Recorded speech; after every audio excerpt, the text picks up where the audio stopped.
हर हर महादेव, घर घर महादेव, माता पार्वती की जय हो। आज मैं आप लोगों को शिव चर्चा की बहुत ही सुंदर कहानी लेकर के आई हूँ। आप लोग इस कहानी को पूरी जरूर सुनिएगा। एक पति पत्नी का बहुत ही सुंदर घरेलू किस्सा है। एक नगर में एक राजा और रानी रहते थे। राजा के पास इतनी ज़्यादा धन दौलत थी, वो अपनी प्रजा की सेवा बड़े ही खुशी खुशी किया करते थे।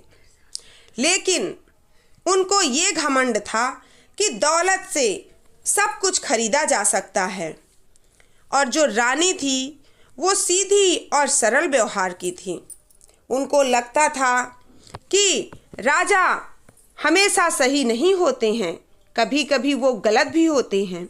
लेकिन जो राजा थे, उनके मंत्री जो थे, वो राजा का गलत में भी साथ दिया करते थे।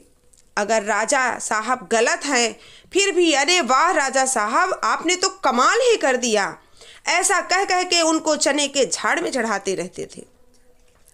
राजा को खुश कर कर के उनकी दौलत हथियाते रहते थे जो उनके मंत्री थे। ये बात रानी को कतई पसंद नहीं थी कि कोई झूठ में वाहवाही करे। भाई अगर सही है तो आप सही का साथ दो ना, अगर कोई गलत कर रहा है तो उस पे आवाज़ उठानी चाहिए, अपना सही रखना चाहिए। चाहे वो फिर आगे चल के आपको गलत ही समझा जाए, लेकिन आपने सही रखा है, ये आपके वजूद को कभी ठेस नहीं पहुंचनी चाहिए। देखिए, राजा हमेशा गलत अगर करते तो उसके सपोर्ट में उनके मंत्री लगे रहते थे और जो भी धन दौलत थी उनसे लूट पीट करके लिए रहते थे। रानी बुद्धि से काम लेती थी, लेकिन राजा घमंड से काम लेते थे, दौलत से काम लेते थे। अब ये एक दिन देखते हैं राजा कि रानी उनके खिलाफ आवाज़ उठाती हैं। तब राजा कहते हैं कि मेरे पास तो बहुत ज़्यादा दौलत है, मैं तो दुनिया की कोई भी चीज़ खरीद सकता हूँ। रानी से पूछने लगे, अच्छा बताओ बुद्धि बड़ी या दौलत? रानी कहने लगी, रानी तो पहले सोच रही थी कि अगर मैं दौलत बोल दी तो इनको और ज़्यादा घमंड हो जाएगा और ज़्यादा ये गलत करने लगेंगे, लेकिन अगर मैं बुद्धि बोल दी तो ये मुझे मार देंगे, क्योंकि ये अपने खिलाफ आवाज़ बिल्कुल बर्दाश्त नहीं करते। फिर भी अगर मैं गलत का साथ दूंगी तो मैं भी गलत मानी जाऊंगी। इसलिए रानी ने कहा कि बुद्धि सबसे बड़ी होती है। राजा सुनते ही कहने लगे, अच्छा तुम्हारे अंदर बहुत बुद्धि है, मैं तुम्हें अगर एक भी रुपए ना दूं, एक भी दौलत ना दूं तो तुम 1 महीने निकाल पाओगे अपनी बुद्धि से? रानी कहने लगी, ये तो आपकी सूझबूझ और समझ है राजा साहब, बुद्धि सबसे बड़ी होती है। राजा ने रानी को अपने राजमहल से निकलवा दिया एक दासी के साथ। दासी रानी के साथ चली जाती हैं और दूर ही एक झोपड़ी में रहने लगती हैं जहां राजा ने कहा था। वहां ना तो कोई खाने की वस्तु थी, ना ही कोई धन दौलत था, ना ही कोई सोना चांदी पैसा था। रानी जब जाती हैं तो रानी क्या करती हैं, अपनी दासी से कहती हैं कि दासी एक काम करो, जाओ तुम कहीं से 2 ईंटें लेकर के आओ। दासी कहती है, रानी साहिबा आप बताइए आप ईंटों का करेंगी क्या? रानी कहने लगी, अरे लाओ तो बता रही हूँ।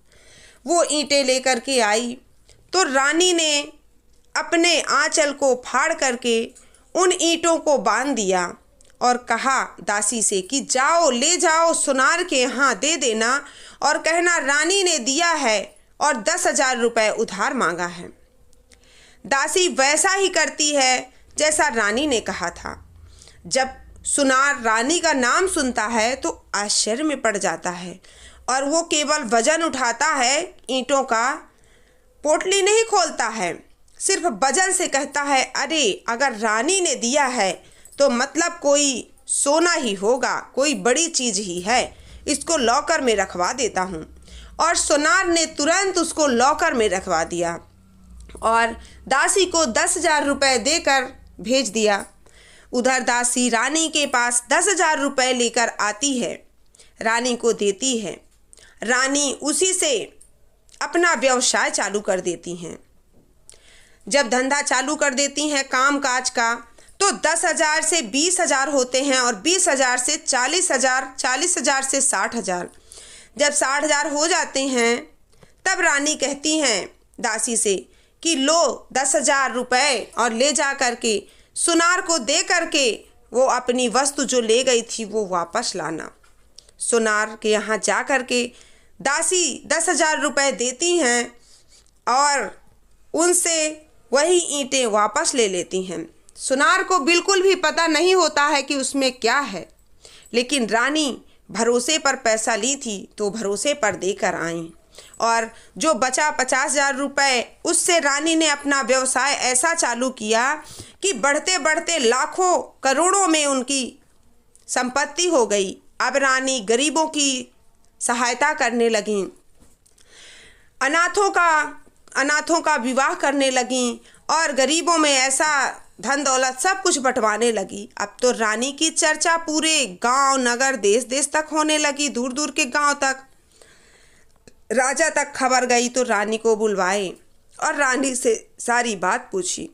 रानी ने कहा, राजा साहब, दौलत से बुद्धि नहीं खरीदी जाती, लेकिन बुद्धि अगर है तो दौलत ली जा सकती है, कमाई जा सकती है।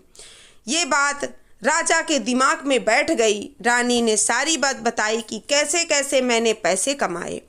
राजा को बड़ा ही झटका लगा और उनका गुरूर टूटकर चूर चूर हो गया और कहने लगे कि सच में आज मुझे समझ आया कि बुद्धि सबसे बड़ी है।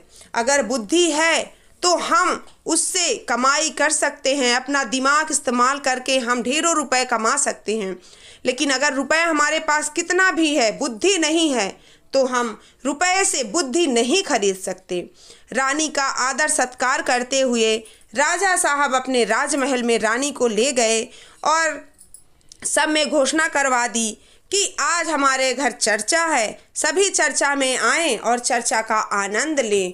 प्रेम से बोलिए हर हर महादेव, घर घर महादेव, माता पार्वती की जय हो।